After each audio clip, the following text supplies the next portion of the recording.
In this video, we'll be discussing section 5.5 from chapter 5 of P3, and we'll be continuing. In this section, we'll be simply continuing our discussion from section 5.4.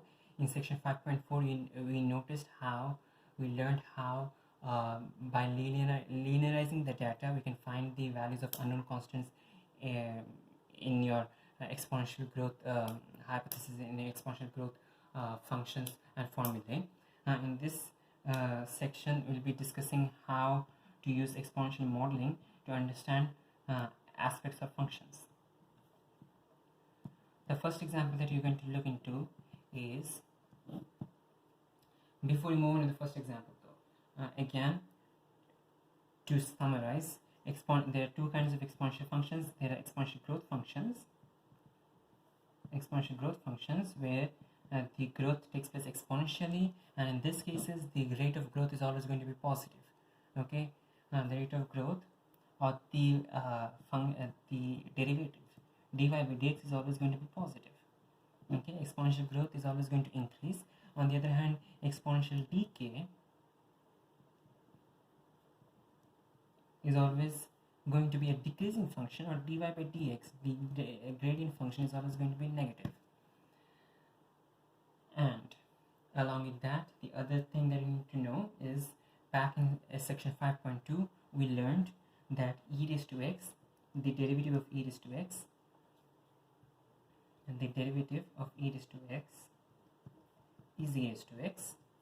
Okay, e raised to x is the only function for whom the derivative is the same as the function itself, and the derivative of e raised to kx is equal to k into e raised to kx. The derivative of e raised to kx is k into e raised to kx.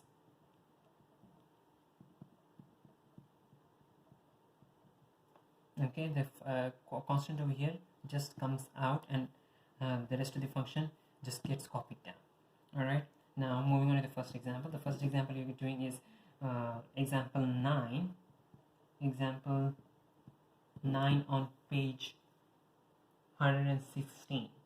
Okay, and this question, they say that for pesticide density, the equation that they're using to model is P equals 160 into e raised to minus 0.006t. Okay, P is equal to 160 into e raised to minus 0.006t, where t is the time, in days. Okay, so t is in days, and p is in milligram per meter square. I'm guessing so. Yeah, milligram per meter square.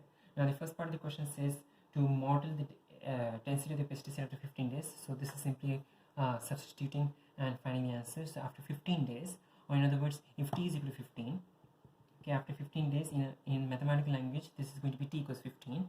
Okay, t is in days, therefore after 15 days, t equals 15. P is equal to simply 160 into e raised to minus 0.006 into 15, and the rest you can find, you can calculate this answer in using a calculator. Do not forget to write down the unit of the final answer. The final answer, since you're finding P, the final answer is going to be milligram per meter square. Now the second question is to interpret the meaning of the value 160. Okay, back in a previous video we discussed what this that these questions are this kind of questions are really common. Okay, so what does the number 160 mean? Okay, the number 160 over here is the initial value of P. Okay, or the number 160 is the initial amount of the pesticide, the initial density of the pesticide. Okay, or in other words, 160 milligram per meter square is the initial pesticide density. How do you know that this is the initial pesticide density? Because if you substitute t equals 0, if t equals 0, p equals 160 into e raised to 0, which is simply e raised to 0 is equal to 1, and thus p is equal to 160. Okay, so therefore 160, the number over here is the initial pesticide density at time t, at time 0 days.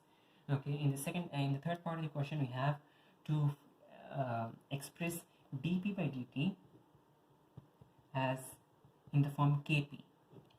Okay, so the question is to express dp by dt in the form kp and to find the value of k.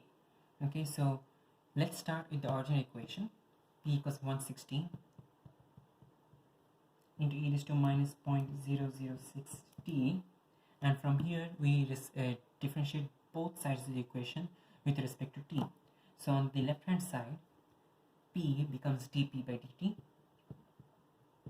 On the right hand side, we're going to differentiate with respect to t. 160 is simply a constant multiplied to this function, so 160 does not change.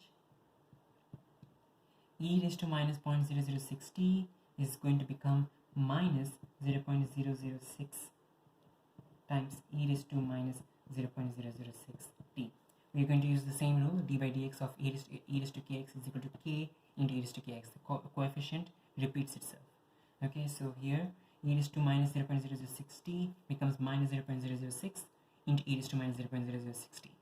Okay, the function remains the same, we just have the coefficient repeating itself. Okay, the constant does not get changed. Now we could multiply 160 and minus 0.006, okay, to get, this is going to be minus 0.96 into e raised to minus 0.006 t. Okay, so this is minus 0.96 into e raised to minus 0.006 t, but our question does not actually ask us to get this answer, to get this formula answer. Our question is asking us to find the value of k. Okay, we need to express dp by dt in the form kp. Okay, or in other words, instead of actually simplifying and multiplying 160 with 0.006, we're going to try to see a pattern so that you can get p out of it. Okay, so what is p exactly again? P is equal to 160 into this exponential function e raised to minus 0.006 t. In this expression for dp by dt, we notice that 160 is here, that's the first part, and e raised to minus 0.006 t is the second part over here. So these two, part 1, okay, and part 2, these two are your p, and then the rest is going to be minus 0.006. So let me take minus 0.006 out. Minus 0.006 is out, and then 160 and e raised to minus 0.006 t is going to be simply p. Okay, so now we have got the formula dp by dt equals kp. This is the final answer with the k value, and a k value here is equal to minus 0.006. In question D, in part D, they are asking to explain the meaning of the negative sign over here. Okay, so notice that P, the density of the pesticide, is always going to be positive. Okay, so since the density of the pesticide is always positive, why is it positive? Because the E function is always positive. The number over here is negative, minus 0.0060, but the E function is always positive. The negative number over here means it is going to be decreasing. Okay, and the density is constantly decreasing over time. Okay, so since the density is constantly decreasing over time, okay, that's why you have the negative sign. The negative sign over here means that the density is constantly decreasing, or in other words, this is an exponential decay. In exponential decay, the density goes on constantly decreasing over time. Okay, but the value for the E value is always positive, because the E value is always going to be the entire the graph is always going to be above the x-axis. In this case, P, we know that P is always positive because 160 into e raised to minus 0.0060 is positive, but this number over here is negative, and therefore dp by dt is always negative. Okay, dp by dt is always negative. This should not be a surprise, because from the graph itself we can notice that the graph is always decreasing, or in other words, dp by dt is always negative. The gradient function is negative. So the negative sign over here that we have shows that the pesticide is decreasing. The pesticide density is decreasing as t increases. Okay, if this was positive, the pesticide intensity would be increasing as t increases. Okay, but here it is negative, and thus the pesticide is going to decrease as t increases. Okay, and the final question is to sketch a graph p against t. This is going to be easy because 160 into e raised to minus 0.0060, this is simply an exponential decay function. I mean, you could do the transformations, but the thing is, at the end, the graph is still going to look like an exponential decay curve. Okay, so this is an exponential decay curve, and you should, while usually, let's first complete the graph. On the horizontal axis, we have the variable t. On the vertical axis, you have the variable p, and this is an exponential curve. Okay, the curve should not touch the t-axis. Okay, because p never becomes 0. This is an exponential function. Exponential functions never become 0. They always exponential decay functions always approach 0 but never become 0. Now the value over here is going to be when t is equal to 0, and when t is equal to 0, the value of p is the initial value of p, which is simply 160. We discussed this back in part B. Okay, 160 milligram per meter square is the initial pesticide density over here. Okay, thus this initial value is 160. Okay, now we drew only the part on the right hand side of the graph because our question is discussing time with respect time in days. Okay, so we are assuming that the time has been calculated, has been measured from time t equals 0 days, and thus we are only drawing for t is greater than 0, and so this is the graph that you get. Alright, now we'll be doing another example, and in this example we are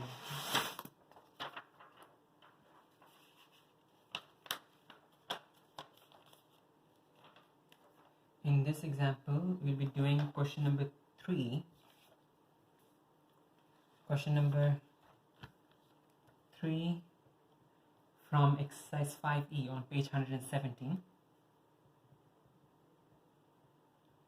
The question starts, it gives an equation n is equal to 300 minus 100 into e raised to minus 0.5 t.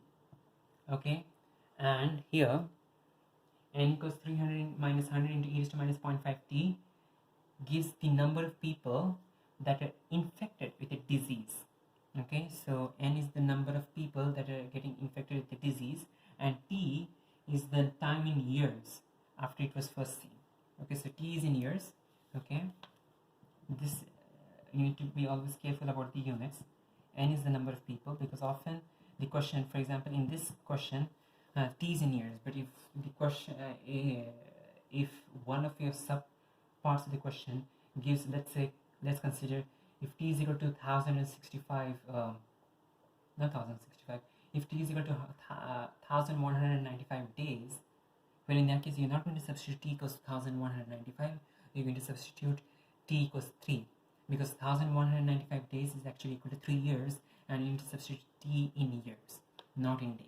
Okay, so you need to be always careful about the units. So in this question we have n equals 300 minus 100 into e raised to minus 0.5 t, where n is the number of people and t is the number of years. And the first part of the question asks how many people were initially diagnosed with the disease. Okay, how many people were initially diagnosed with the disease? We substitute t equals 0. If t equals 0, in that case n is simply equal to 300 minus 100 into 1, because e raised to 0 is equal to 1, and thus the initial number of people affected is 200. Okay, in part B of the question they ask what is the long-term prediction for how this disease will spread. So this is part A, which asks what is the initial number of people who got affected. So for the initial number of people who got affected, we substitute t equals 0, and if t equals 0, in that case you get 200 people with the initial 200 people was the initial number. Now the long-term prediction is basically asking what n is going to become, as t approaches infinity. Okay, this is the way that these questions are often asked. What is going to happen in the long term run for, let's say, a business or for a laboratory experiment? So in this case, they're asking the long term prediction of how this disease will spread. So the long term prediction is basically what will happen when t reaches infinity. So in this case, if t reaches infinity, notice that the function over here, the exponential function over here, e raised to minus 0.5t, e raised to minus 0.5t is your function in question, and this is an exponential decay function. Or in other words, the function goes on decreasing exponentially, but it never reaches 0. It never reaches 0. When does it reach 0? It reaches 0 when t is equal to infinity. Okay, the curve never reaches 0.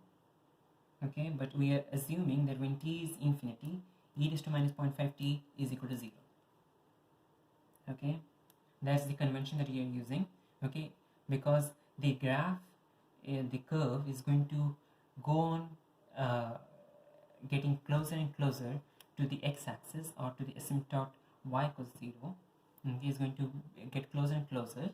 Okay, and at infinity, we are assuming that the graph is going to touch the x-axis. So in other words, when t is infinity, this exponential decay graph, this exponential decay function is going to become 0. Okay, so here also we are going to do the same thing. When t is infinity, okay, n is equal to 300 minus 100 into e raised to minus 0.5t with t substituted for infinity. Okay, and that becomes 0, so we substituting 0, and this becomes 300 minus 0, which is simply 300. Just to be careful again, summarizing the entire procedure. Okay, when t reaches infinity, this is an exponential decay function, and so when t reaches infinity, this function, the exponential decay function, becomes 0. So substituting 0 back into the equation, we notice that n is equal to 300 minus 100 times 0, which is simply 300. Or in other words, the long-term prediction is that in the future, over the long term, 300 people are going to be affected at max.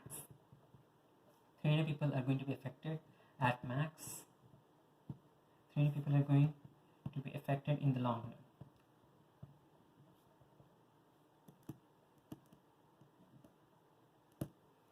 Okay, and finally, the last part of the question is asking to draw the graph for n for the function for n against t.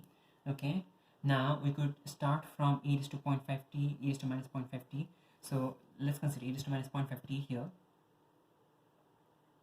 and the first step is to expand it by is to multiply by minus 100.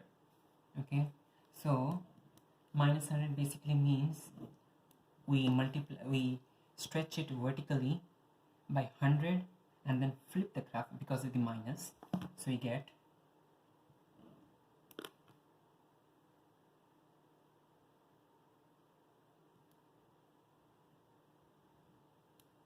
okay, so this was 1, the original exponential function was at 1, but now because of the 100, this is going to be at minus 100. And finally, the last step is to add 300, or adding 300 basically means we move the entire graph upwards 300 units, or in other words, this is the final curve.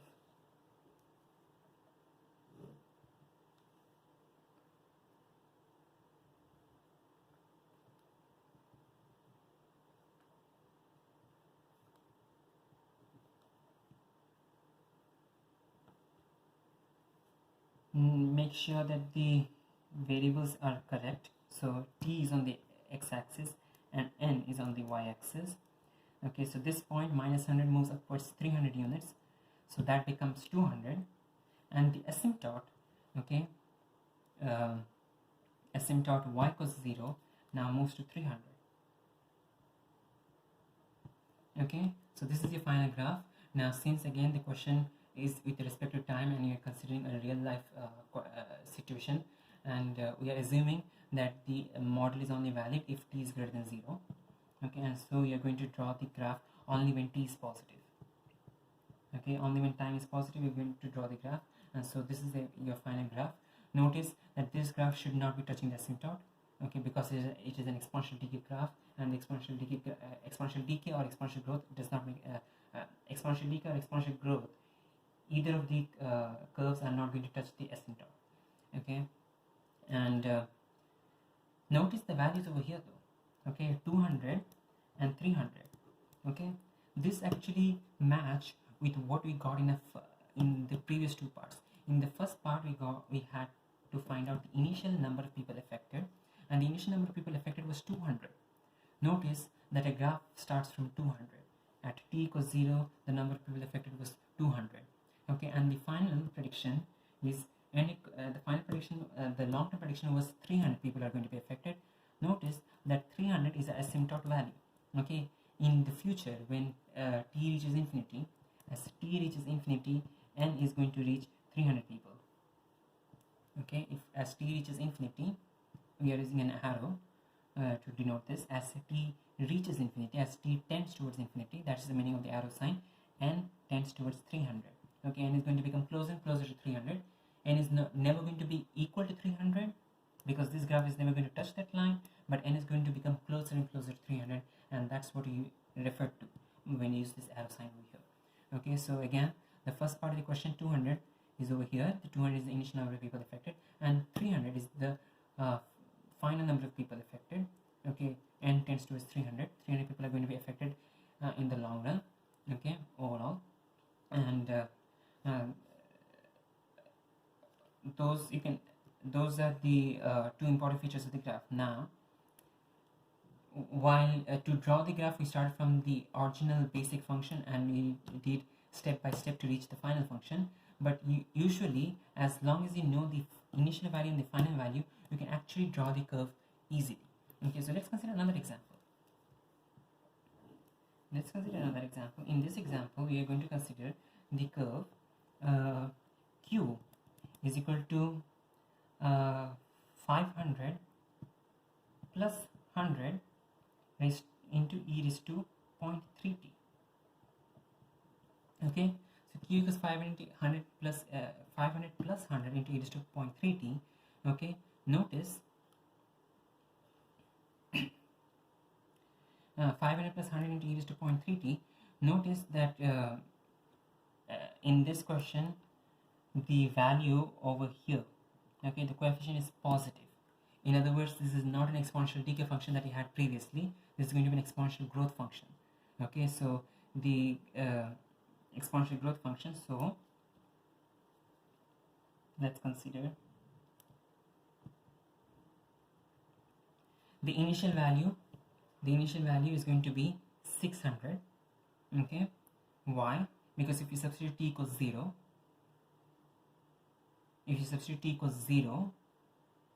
in that case 500 plus 100 times 1 gives you 600. So the initial value is 600. Okay, and the asymptote is actually going to be at y equals 500. Okay, the asymptote is going to be at y equals 500, and this is an exponential growth curve because this term over here is positive. Okay, and thus this is the curve that you have. Okay, if you try to apply the same logic that we applied for infinity, in this case, if t reaches infinity, e raised to 0.3t is also going to reach infinity, not 0.